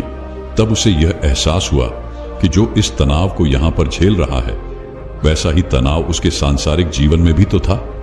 उसने फिर एक बार फैसला किया कि वह इस सन्यासी जीवन को छोड़ देगा और अपने घर, अपने परिवार के पास वापस लौट जाएगा। एक रात फिर उसे मौका मिला और वह आश्रम छोड़कर जैसे ही बाहर निकल रहा था कि तभी वहां के गुरुवर ने उसे देख लिया और उन गुरुवर ने उस व्यक्ति से कहा, पुत्र तुम कहां जा रहे हो? इस पर वह व्यक्ति कहता है गुरुवर, मैं संसारी जीवन में बहुत तनाव झेल रहा था और उसके बाद मैंने आप लोगों को देखा। मुझे लगा कि सन्यासी जीवन सर्वश्रेष्ठ जीवन है जहां पर कोई तनाव नहीं है। इस कारण मैं सन्यासी बन गया, लेकिन यहां पर भी रहने के बाद मुझे उस तनाव से मुक्ति नहीं मिली और मैं तो इससे छुटकारा चाहता था, लेकिन वो मुझे यहां पर नहीं मिला। इसलिए मैं यहां से वापस जा रहा हूं अपने घर, अपने परिवार के पास। उस व्यक्ति के मुख से ये सारी बातें सुन उन गुरुवर ने कहा, बेटा तुम जा सकते हो, लेकिन अपना तनाव यही छोड़ के चले जाओ। यदि तुम वापस यहां से वो तनाव लेकर अपने सांसारिक जीवन में जाओगे तो तुम कभी खुश नहीं रह पाओगे, और फिर तुम्हारा यहां पर आने का फायदा भी क्या हुआ। गुरुवर की ये सारी बातें सुन वह व्यक्ति कहता है गुरुवर, क्या आप सही कह रहे हैं? क्या मैं यह तनाव यहीं पर छोड़कर जा सकता हूं? क्या मुझे इस तनाव से मुक्ति मिल सकती है? इस पर उन गुरुवर ने उस व्यक्ति से कहा, हां, क्यों नहीं, लेकिन उससे पहले तुम्हें मेरे लिए एक काम करना होगा। तुम किसी एक ऐसे व्यक्ति को ढूंढ लाओ जिसके जीवन में कोई तनाव ना हो, कोई समस्या ना हो, वह अपने जीवन खुश और खुशहाल तौर पर जी रहा हो। जब तुम ऐसे किसी व्यक्ति को मेरे पास ले आओगे तो मैं तुम्हें चिंता और तनाव से मुक्ति दिला दूंगा और तुम वापस अपने घर की ओर जा सकोगे। फिर तुम भी अपने जीवन को खुशी और खुशहाल तौर पर जी सकोगे।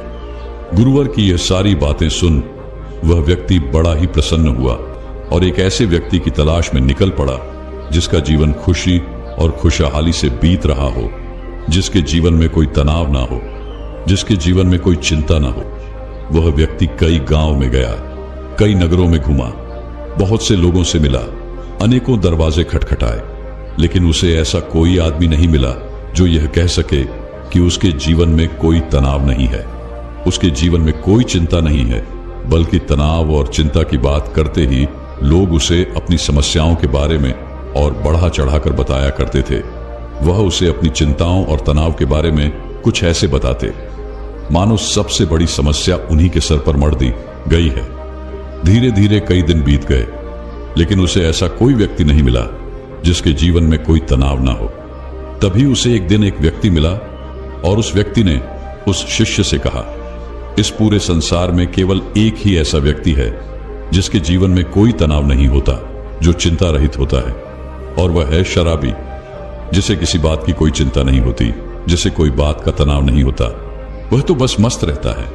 जब उस शिष्य ने उस व्यक्ति के मुख से ये सारी बातें सुनी तो वह शिष्य एक शराबी व्यक्ति के पास गया और उससे जब उसने यह पूछा कि क्या तुम्हारे जीवन में कोई तनाव है, तो शराबी ने नशे में यह कहा कि यह तनाव क्या होता है, यह तनाव किस चिड़िया का नाम है, मुझे नहीं पता। यह सुन शिष्य बड़ा ही प्रसन्न हुआ। उसे लगा कि उसे अब वह व्यक्ति मिल चुका है जिसके द्वारा वह चिंता मुक्त हो सकता है। तभी उस शराबी ने उस शिष्य से कहा, मुझे तो बस एक ही बात की चिंता सताती रहती है कि अगली सुबह की मदिरा का इंतजाम मैं कहां से करूं। मेरे पास जो धन था वो तो मैंने खर्च कर दिया, मेरी पत्नी के पास जो धन था वो मैंने उससे छीन लिया, अब मेरे पास कोई धन नहीं बचा। क्या तुम्हारे पास कोई धन है? ये सुन उस शिष्य की हिस्से की सारी खुशी मनोबल पल भर में गायब हो गई और धीरे धीरे रात होने आ चुकी थी। वह शिष्य हताश होकर एक मंदिर में जा बैठा। तभी वहां पर एक छोटा सा लड़का आया और उस लड़के ने उस शिष्य से कहा, हे गुरुवर, मुझे जोरों की भूख लगी है, क्या आपके पास खाने के लिए कुछ है? इस पर शिष्य कहता है, इतने छोटे से बालकों और तुम्हें अभी से चिंता सता रही है, तो बड़े होकर तुम्हारा क्या हाल होगा। इस पर उस छोटे से लड़के ने कहा, है गुरुवर है, यह चिंता या तनाव नहीं है, या तो भूख है, मुझे जोरों की भूख लगी हुई है। यदि आपके पास खाने के लिए कुछ है तो कृपया करके मुझे कुछ दे दीजिए। उस बच्चे के मुख से ये सारी बातें सुन वह शिष्य एक बार फिर से बड़ा प्रसन्न हुआ और उसने अपने थैले में जो 2 रोटियां रखी हुई थी उस बालक को थमा दी। जैसे ही उस बालक ने वह भोजन पूरा कर लिया, उसके बाद वह उस शिष्य से कहता है गुरुवर, न जाने मेरे अगले दिन के भोजन का क्या होगा, मुझे इसकी चिंता सता रही है, क्या आप कल भी मेरे लिए भोजन ला सकते हैं? यह सुन वह व्यक्ति एक बार फिर से निराश हो गया। वह भागा भागा अपने गुरुवर के पास पहुंचा और उनसे कहने लगा, है गुरुवर, मैंने बहुत ढूंढा, मैंने हर जगह तलाश किया, कई नगर देखे, कई गांव में गया, लेकिन मुझे कोई ऐसा व्यक्ति नहीं मिला जिसके जीवन में कोई तनाव ना हो, जो अपने जीवन को सुखी और खुशहाल तौर पर जी रहा हो। हर किसी को किसी न किसी चीज की चिंता अवश्य सता रही है। कोई अपनी चिंताओं को लेकर बैठा हुआ है तो कोई अपने तनाव से जूझ रहा है। जिसके पास धन नहीं है वह धन चाहता है, जिसके पास धन है वो और अत्यधिक धन चाहता है। जिसके पास प्रेम नहीं है वह प्रेम चाहता है, और जिसके पास प्रेम है वह अत्यधिक प्रेम से भी चिंतित है। किसी के पास काम नहीं है तो वह इसलिए चिंतित है क्योंकि उसके पास कोई काम नहीं, और किसी के पास काम है तो वह इसलिए चिंतित है कि उसी के पास अत्यधिक काम है। जो कोई बीमार है वह इस बात से चिंतित है कि उसका स्वास्थ्य कब सुधरेगा, और जो व्यक्ति पूरी तरह से स्वस्थ है उसे इस बात का तनाव है कि कहीं वह बीमार न पड़ जाए। इसी प्रकार हर व्यक्ति तनाव से ग्रसित है और सभी के जीवन में चिंताएं ही चिंताएं भरी हुई हैं। इससे छुटकारा पाना नामुमकिन है। तभी उन गुरुवर ने कहा, इससे छुटकारा संभव है और इससे छुटकारा पाया जा सकता है, मगर इसके लिए तुम्हें कुछ समझना पड़ेगा। इस पर वह व्यक्ति उन गुरुवर से कहता है, क्या है गुरुदेव, मुझे ऐसा क्या समझना पड़ेगा?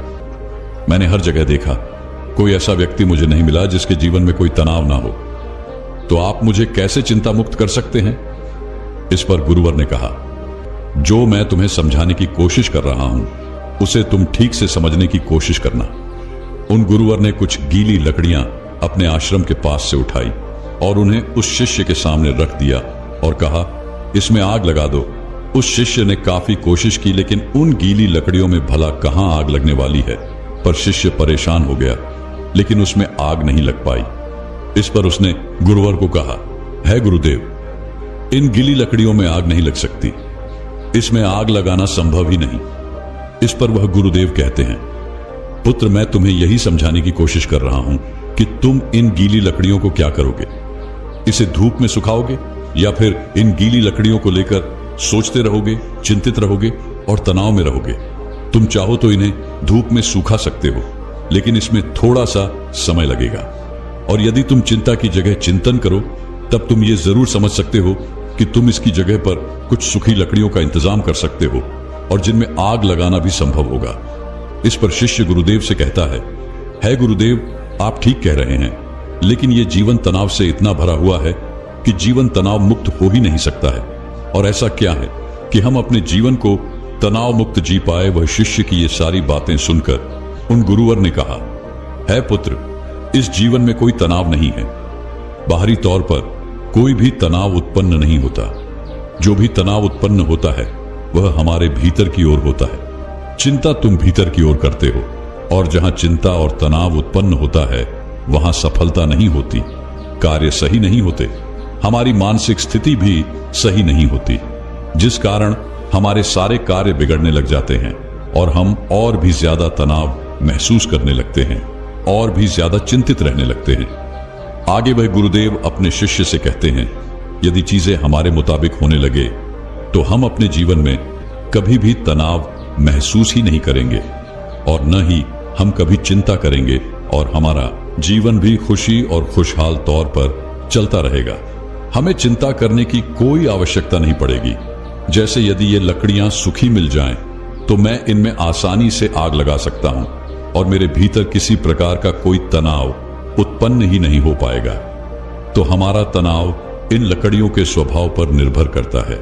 यदि कोई इस बात को पहले से ही स्वीकार कर ले कि जीवन में यदि हमें हमेशा सूखी लकड़ियां नहीं मिलती, तो तुम पहले से ही उन सूखी लकड़ियों का इंतजाम कर लोगे। और जो इस बात को स्वीकार कर लेता है, अगर उसे सूखी लकड़ियां ना भी मिले तो वह धैर्य रखता है, सब्र रखता है और उन गीली लकड़ियों को सुखाने का पूरा प्रयास भी करता है, ना कि उन गीली लकड़ियों को लेकर हाथ पर हाथ धरे बैठ जाता है और अलग अलग चिंताओं में डूब जाता है कि सूखी लकड़ियां मुझे क्यों नहीं मिली और आखिर उसे क्यों मिली, आखिर कब तक ऐसा चलता रहेगा, मेरा क्या होगा, हमेशा मेरे साथ ऐसा ही क्यों होता है। इस तरह की सोच रखने वाले लोग हमेशा तनाव ग्रसित रहते हैं, चिंतित रहते हैं और अपने जीवन को कभी भी खुशी और खुशहाल तौर पर नहीं जी पाते। हमारा यह जीवन बड़ा ही अनमोल है। इस जीवन में कुछ समस्याएं होती हैं, तो कुछ समस्याएं हम खुद उत्पन्न कर लेते हैं, जबकि ये समस्याएं वास्तविकता में होती ही नहीं। इस पर वह शिष्य कहता है गुरुवर, आप क्या कहना चाहते हैं? जरा स्पष्ट तौर पर बताइए, मैं आपकी बात समझ नहीं पाया। तभी वह गुरु कहते हैं, अच्छा मुझे यह बताओ, तुम अपने परिवार को छोड़कर यहां पर सन्यासी बनने क्यों आए थे? शिष्य ने कहा, गुरुवर, मेरे जीवन में बहुत तनाव था। इसका जवाब देते हुए गुरु ने कहा, तो क्या इस जीवन में कोई तनाव नहीं है? इस पर शिष्य ने कहा, है गुरुदेव, यहां पर भी तनाव है, जिस कारण मैं यह सन्यासी जीवन छोड़कर वापस अपने परिवार के पास लौटना चाहता हूं। तभी गुरुवर ने कहा, अगर तुम्हारे भीतर हर एक कार्य को लेकर यही भाव उत्पन्न होता रहेगा कि मैं यह कैसे करूंगा, यह मुझसे होगा या नहीं होगा, या फिर मैं यह कर पाऊंगा या नहीं, मैं इन चीजों का सामना कैसे करूंगा, यह मुझसे नहीं होता और मेरे साथ ऐसा ही ऐसा क्यों होता है, ऐसा ना होकर वैसा हो जाए, मुझे कोई देख ही ना पाए, मैं छुप जाऊं, किसी का मेरे ऊपर ध्यान ही ना जाए, अब मेरा क्या होगा और मैं ये कहां पर आकर फंस गया। ये सारे भाव तुम्हारे मन के हैं। ये सारे भाव तब भी तुम्हारे मन में उत्पन्न होते होंगे जब तुम होते परिवार के साथ थे, और जब तुम यहां पर आए तब भी तुम्हारे अंदर ये सारे भाव उत्पन्न होते होंगे। इस पर शिष्य कहता है, हाँ गुरुदेव, आप बिल्कुल ठीक कह रहे हैं, मेरे अंदर ये सारे भाव अभी तक उत्पन्न हो रहे हैं।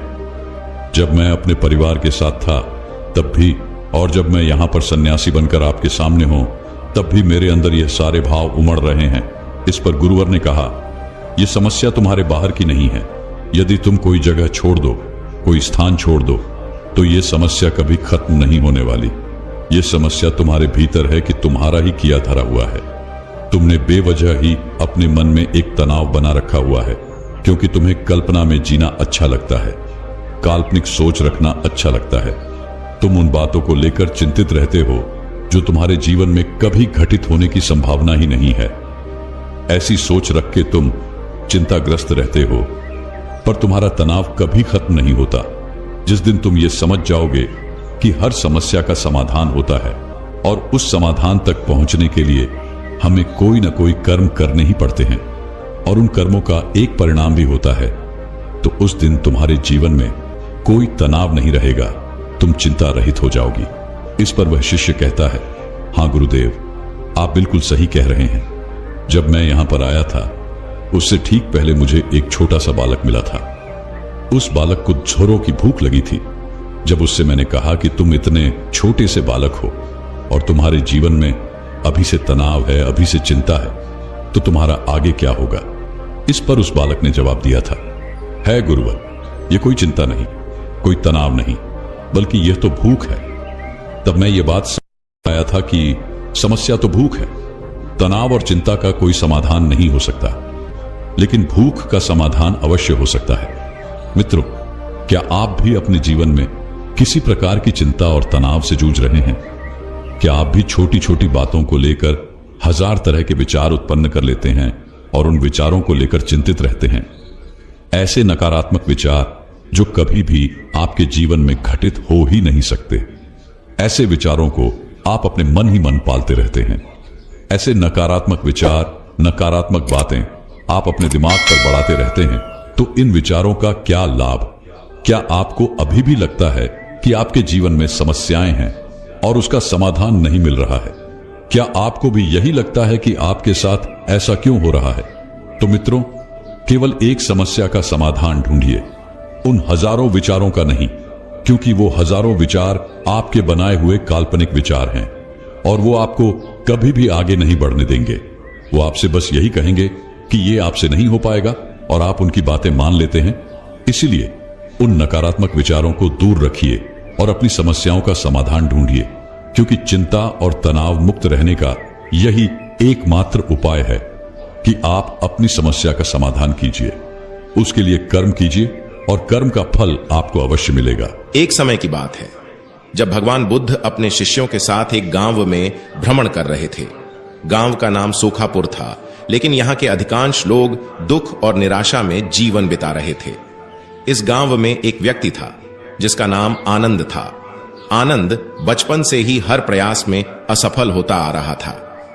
चाहे वो खेती हो, व्यापार हो या व्यक्तिगत संबंध, जीवन में उसे सिर्फ हार और निराशा ही हाथ लगी थी।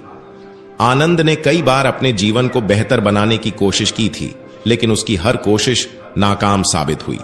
उसे लगा कि उसके भाग्य में केवल हार लिखी हुई है। लोगों ने उसे असफल और अभागा कहकर पुकारना शुरू कर दिया था।